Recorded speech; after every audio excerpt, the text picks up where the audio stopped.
வணக்கம் நண்பர்களே. அண்ணாமலையும் டிடிவியும் சந்திச்சு ஒரு 2 நாள் கழிச்சு தாங்க நமக்கே செய்தியெல்லாம் வெளியே வந்துச்சு. எதுக்காக சந்திச்சிருப்பாங்க? வருங்கால அரசியல் நிலைமை பற்றி. யாரோட வருங்கால அரசியல் நிலைமை பற்றி? டிடிவியோட வருங்கால அரசியல் நிலைமை பற்றியா, இல்ல அண்ணாமலையுடைய அரசியல் எதிர்காலம் பற்றியா? ஆனா ஏதோ முக்கியமா தான் பேசியிருக்காங்க.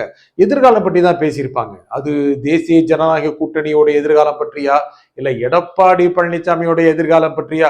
2 பேரும் சேர்ந்து ஐயா வந்துருங்க, அண்ணாமலை கூப்பிட்டுருப்பாரா, டிடிவி தினகரனை எப்படியாவது அணிக்கு வந்துருங்க, நம்ம 2 பேரும் சேர்ந்து இன்னும் பல பேர் சேர்ந்து எடப்பாடி பழனிசாமிய முதலமைச்சர் நாட்காலியில உட்காரலாம், வாங்க வாங்க அப்படியா அண்ணாமலை கூப்பிட்டுருப்பாரு? அது எப்படிங்க சாத்தியம்? முதல்ல டிடிவி எடுத்துக்குங்க. ஒரு 7-8 வருஷம் முன்னால ரொம்ப பெரிய சக்தி தான் இருந்தாரு. அவர் என்ன சொன்னாலும் அன்னைக்கு ஹெட்லைன், பத்திரிகைகள் ஹெட்லைனு, யூடியூப்ல ஹெட்லைனு, டிவி சேனல்ல ஹெட்லைனு, அதை பத்தின டிபேட்டு, 1-to-1 இன்டர்வியூ எல்லாம் போயிட்டு இருந்துச்சுல்ல. ஏதோ 2019 மக்களவை தேர்தல் 5% வாக்காச்சு. அதுக்கப்புறம் கட்சியில் நிறைய பேர் வெளியே போனாங்க. 2020 இன்னும் குறைஞ்சது. அப்ப 2024 பாஜக அணியில சேர்ந்தார். இதெல்லாம் நமக்கு நல்லா தெரியும். அது வரைக்கும் கொஞ்சம் லோவா தான் அவரை பத்தின செல்வாக்கு இருந்துச்சு. ஆனா இப்போ தேசிய ஜனநாயக கூட்டணி வெளியே வந்தார்ல, அதுக்கப்புறம் அவருடைய ப்ரொஃபைல் ஏறிச்சுங்க. உள்ள இருந்தாருங்க. கிட்டத்தட்ட 6 மாசம் முன்னால பாஜக அதிமுக அணி அமைஞ்ச போது அவரும் உள்ள இருக்காரா இல்லையா அப்படிங்கிற பேச்சுதான் இருந்துச்சு. எடப்பாடி பழனிசாமி தான் தமிழ்நாட்டில் தேசிய ஜனநாயக கூட்டணிக்கு தலைமை தாங்குவார் அப்படின்னு அமித்ஷாவும் சொன்னாரு. டிடிவி கூட பல பேட்டிகள்ல நாங்களும் இந்த அணிக்காக நிறைய பிரச்சாரம் பண்ணுவாங்க, அதிமுகவுக்கு பிரச்சாரம் பண்ண கூட தயார் அப்படின்றாரு. அப்பனா எடப்பாடி பழனிசாமிக்கு இவர் பிரச்சாரம் பண்ணுவார் போல இருக்கு அப்படிதான் நம்ம எல்லாம் நினைச்சுக்கிட்டோம். ஆனா அப்படியே போய் பார்த்தோம்னா எடப்பாடி பழனிசாமிக்கு தான் தேசிய ஜனநாயக கூட்டணியில மோடியும் அமித்ஷாவும் ரொம்ப முக்கியத்துவம் தர்றாங்களோ அப்படிங்கிற மாதிரி ஓபிஎஸ்க்கும் டிடிவிக்கும் தோண ஆரம்பிச்சிருச்சு. மோடி வர்றாரு, அமித்ஷா வர்றாரு தமிழ்நாட்டுக்கு, அப்படியே ஓபிஎஸ்க்கோ டிடிவிக்கோ சந்திக்கிறதுக்கான வாய்ப்பே கொடுக்கறது இல்ல. இதுல ஓபிஎஸ்க்கு ரொம்ப கோபமாயி தேசிய ஜனநாயக கூட்டணியிலிருந்து முதல்ல நடைய கட்டினவர் நேரம் சும்மா இருக்காம ஸ்டாலின் வீட்டுக்கே போயிட்டாரு. ஐயோ திமுக ஐக்கியமாயிருவாரு போல இருக்குன்னு எல்லாரும் நினைச்சோம்.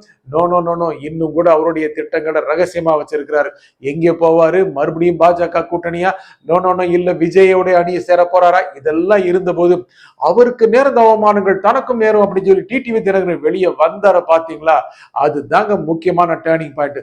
வந்துட்டு சும்மாவா இருந்தாரு? எடப்பாடி பழனிசாமியை முதலமைச்சர் வேட்பாளராக நீங்கள் அறிவிப்பை தொடர்ந்தால் அணிக்கு வர நாங்கள் தயாராக இல்லை அப்படின்றாரு. இபிஎஸ் வச்சுக்க கூடாதுங்க, முதலமைச்சர் வேட்பாளர் வச்சுக்க கூடாது அப்படின்னு அவரு சொல்லிட்டாரு. அப்பனா இப்ப என்ன பண்ண போறாரு? மனசு மாறிடுவாரா? அது எப்படிங்க மாறுவாரு? அதே மாதிரி அண்ணாமலை என்ன பண்ணாரு? 2026 பாஜக தனித்து ஆட்சி அமைக்க வேண்டும் அப்படின்னு சொன்னாரு. சொன்னதுக்கு காரணம் தன்னை முதலமைச்சர் வேட்பாளராக பாஜக அறிவிக்கும்ங்கிற எதிர்பார்ப்பு தான். இந்த மாதிரி 2 பேருமே கிட்டத்தட்ட எடப்பாடி சிஎம் ஆகக்கூடாதுன்னு ஒத்த மனசுல இருக்கிறாங்க. அப்படியே கட் பண்ணுங்க, என்ன ஆகுது பாருங்க. நைனா நாகேந்திரன் டெல்லிக்கு போறாரு. போனவர் என்ன பண்ணாரு? நட்டாவை சந்திக்கிறாரு. சந்திச்ச பிறகு என்ன சொல்றாரு? தமிழ்நாட்டில் நடக்க போகின்ற பேரணிகள், பாஜகவோட பேரணி கூட்டங்கள் இதெல்லாம் திரு மோடி வரணும், திரு அமித்ஷா வரணும், திரு நட்டா வரணும், இதெல்லாம் சொன்னாலும் கூட நட்டா அவர்கிட்ட என்ன சொல்லியிருக்கிறாருங்கிற மாதிரி செய்திகள் வருது. அப்படின்னா ஓபிசி டிடிவி எப்படியாவது அணில சேர்த்துக்க வழியை பாருங்கன்னு சொல்லியிருக்கிறார். ஐயா வெளியே போனதுக்கு நைனா நாகேந்திரன் தான் காரணம் அப்படின்னு டிடிவி சொல்லாத பேட்டியே கிடையாது. இப்படி இருக்கும்போது உள்ள கூட்டு வாங்க அப்படின்னு எடப்பாடி டெல்லிக்கு போன போது அமித்ஷா கிட்டத்தட்ட எடப்பாடி கிட்ட அதான் சொல்லியிருக்கிற மாதிரி தெரியுது. ஐயா டிடிவியும் ஓபிஎஸ் கீழே உள்ள கொண்டு வாருங்க அப்படின்னு சொல்லியிருப்பாரு. அந்த அஜெண்டாவை செயல்படுத்துங்க அப்படின்னு நட்டா நைனா நாகேந்திரன் சொல்லி இருப்பாரு. அப்படி நடக்க வாய்ப்பு இருக்கா? ஏன் நடக்க வேண்டும்? மறுபடியும் சென்னைக்கு வருவோம். என்ன பேசியிருப்பாங்க? அண்ணாமலையும் டிடிவி தினகரனும் எடப்பாடி பழனிசாமியும் முதலமைச்சர் வேட்பாளராக ஆக்கி அழகு பார்க்கணும்னு பேசியிருப்பாங்களா?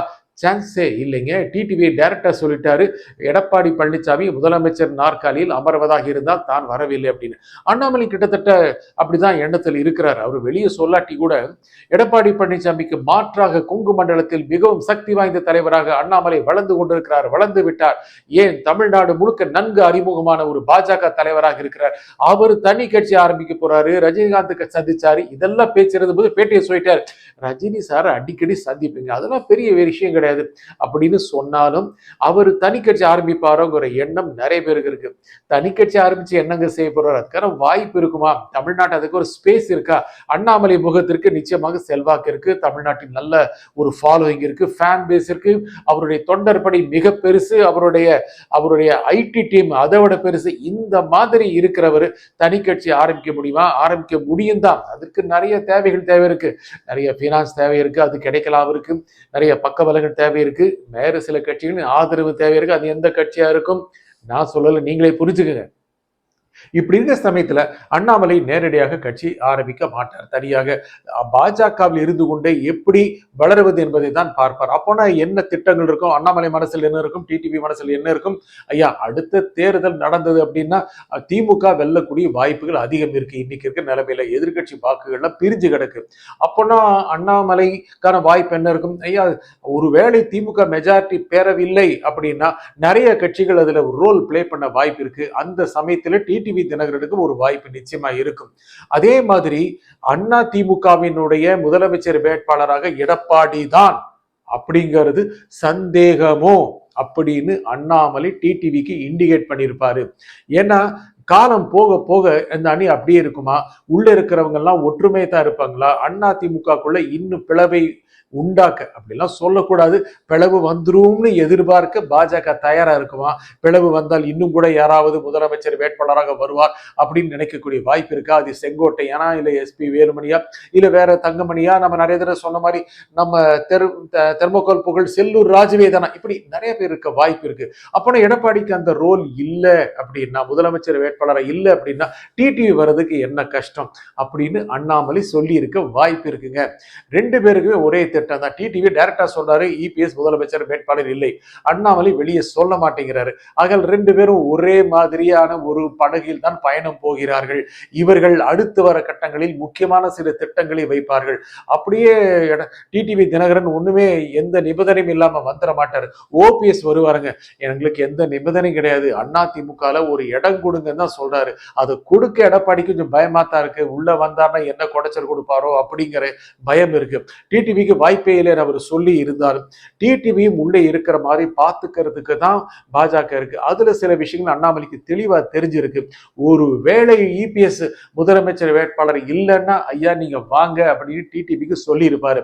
அது பார்க்கலாம் அப்படின்னு டிடிவி சொல்லி இருக்கிற மாதிரி தான் தெரியுது. ஏன்னா டிடிவி ஆப்ஷன்ஸ் ரொம்ப ஓப்பனா இருக்கு. ஏன்னா என்டிஏல வாங்க வாங்க வாங்கன்னு கூப்பிடுறாங்க. இவரு அப்படியே விஜய் அணியோட சேரலாம் அப்படின்னு நினைக்கிறாரு. விஜய் அணியோட சேர்ந்தானா கணிசமான இடங்களை அந்த பகுதியில் பெறக்கூடிய வாய்ப்பு இருக்கு. அது ஒரு வேளை திமுக மெஜாரிட்டி பெறவில்லை என்றால், அல்லது அண்ணா திமுக மெஜாரிட்டிக்கு பக்கம் வந்தது என்றால் கணிசமான செல்வாக்கை பெற முடியும். ஒரு முக்கியமான பார்கெனிங் பவரா இருக்க முடியும்.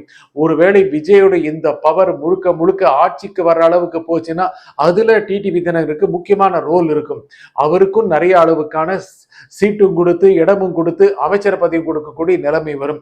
ஆகையில தமிழ்நாட்டுடைய அரசியல் நிலைமை ரொம்ப உறுதியா இல்ல, ஃப்ளூயிடா இருக்கு. யார் ஆட்சிக்கு வருவார்கள் தெளிவாக இப்பொழுதே சொல்லிவிட முடியாது. திமுக ஆசைப்படுகிறது 200 சீட்டுக்கு கணக்கு போடுறாரு முதலமைச்சர் ஸ்டாலின்.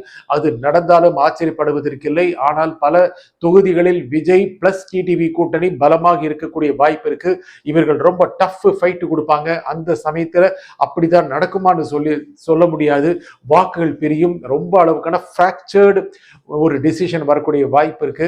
அதாவது யாருக்கும் பலம் கிடைக்காத, யாருக்கும் பெரும்பான்மை கிடைக்காத வாய்ப்பு வரக்கூடிய வாய்ப்பு இருக்கு. ஆகையால டிடிவி தினகரனுக்கு முக்கியமான ரோல் இருக்கு, விஜய்க்கு முக்கியமான ரோல் இருக்கு. இது எல்லா கணக்குகளும் அண்ணாமலைக்கு தெரிஞ்சிருக்கு. இந்த கணக்குகளை டிடிவிக்கு சொல்லியிருப்பாரு. டிடிவியும் அந்த கணக்கு வச்சிருப்பாரு. ரெண்டு பேரோட கணக்குக்கும் விடை தான் தேடி இருப்பாங்க. அந்த விடைக்கான பொருள் நமக்கு சில மாதங்கள் கழிச்சு தெரியலாம். நன்றி, வணக்கம்.